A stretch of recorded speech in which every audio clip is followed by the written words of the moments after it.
Hello, my friends. It's good to have you with me today. My name is Pastor Chituvu. I live in Madison, Wisconsin. It's good to have you with me. You know, as parents, we have plans and desires for our children. We want our children to become doctors, lawyers, businessmen, businesswomen, or even politicians, because these professions will reward children with great wealth and great honor. Wealth and respect are the double honor for those who hold such professions and positions. In the work of the church, the position of an elder or pastor is due to receive a reward. Matter of fact, it is a double honor reward. God has prepared great rewards for pastors and elders who serve the church, especially those who teach and preach. They will receive double honor for it. 1 Timothy chapter 5 verse 17 says, "Let the elders who rule well be considered worthy of double honor, especially those who labor in preaching and teaching." From this verse, we can take away these three truths. First, the goal of a pastor or an elder is to give the best for the church in order to receive double honor. One must not do a mediocre job just to finish the test, but he is willing to invest his strength, knowledge, wisdom, and abilities to build the believers, especially in his preparation of the word. It must be the best that it can be. Don't be idle in sermon and teaching preparations. Make your sermons and teachings the best that it can be. God asks nothing less of us. Secondly, an elder or pastor who diligently feeds the believers and leading deserve double honor. The word double honor is used to describe these two aspects. First, an elder or pastor deserve the respect of the believers. They should obey and follow the direction of the elders or the pastor. Secondly, the second aspect is an elder or pastor is due a wage for his good services. Respect and wages are his double honor. His works show that he has earned that wage. Thirdly, an elder or pastor who labor preaching, teaching deserve double honor. On average, a pastor would take about 20 to 25 hours per week to study the Word of God, to prepare the Word of God. It must be thoroughly read, studied, exegesis, and applied to the hearers. Preaching and teaching is the hardest task an elder or pastor has to do.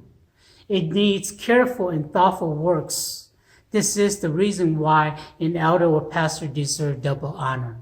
The respect and wages that is his reward for the daunting task that he has to do. We know that being a leader, especially an elder or pastor, is not easy, and it's a role to not be taken lightly. His responsibility is greater than anyone else in the church. He has to know how to lead so that he will have followers. He has the sole task of preparing the Word of God to be truthful and biblically sound to build the believers. He has the task of feeding the lambs and the sheep to grow spiritually.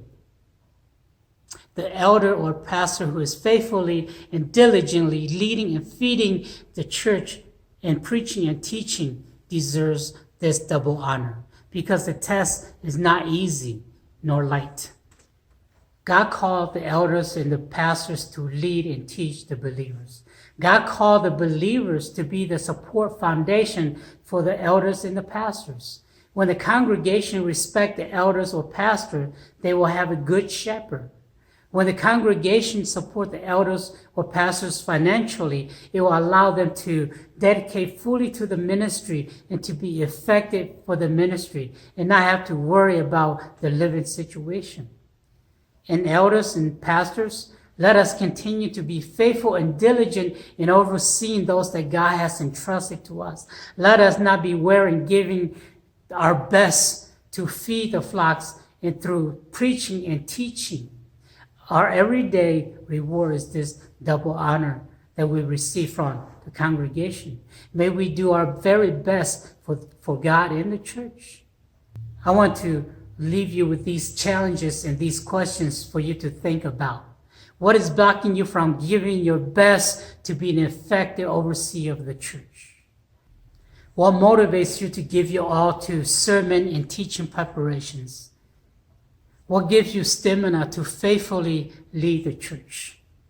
I would like you to pray for these 3 prayer items.